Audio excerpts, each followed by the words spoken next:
had the opportunity to discuss the use of opioids at ASCO this year. And given the high aberrancy of opioid use across the United States, this is a very important topic for oncologists to be aware of. I think the first thing that we all need to be focused on is maintaining access of opioids for our cancer patients, those who are most at risk and who need access to these very important drugs.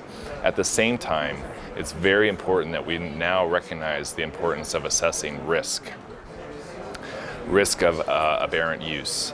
And for the busy oncologist, it might feel overwhelming to add yet another thing that they need to do day to day in their busy clinical practice. But there's some real simple things that you can do to assess opioid aberrancy risk.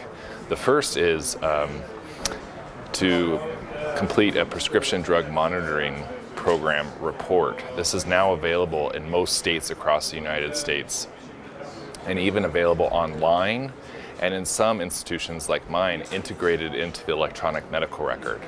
So prior to prescribing any opioid or benzodiazepine, it's important to see the number of other prescribers and pharmacies that the patient is having those medications filled, and to really engage the patient and ask if there's anything that's unclear. The second thing that I think we all need to make sure that we're doing is having discussions about safety and safe storage of opioids. Because even a patient who has legitimate cancer pain at home might have relatives or loved ones that may be taking these medications and using them inappropriately. There's just some of us out there that are at higher risk of using or misusing opioids for inappropriate reasons.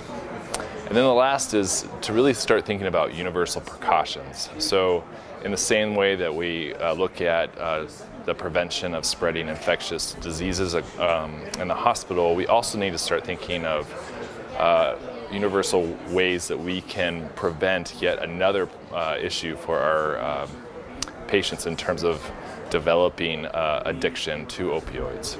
So balancing and seeking, ensuring that we have access to opioids for our cancer patients, but we're assessing risk, and then instituting practices in our day-to-day clinical care to ensure that we're not causing more issues or problems for the patient and or their family.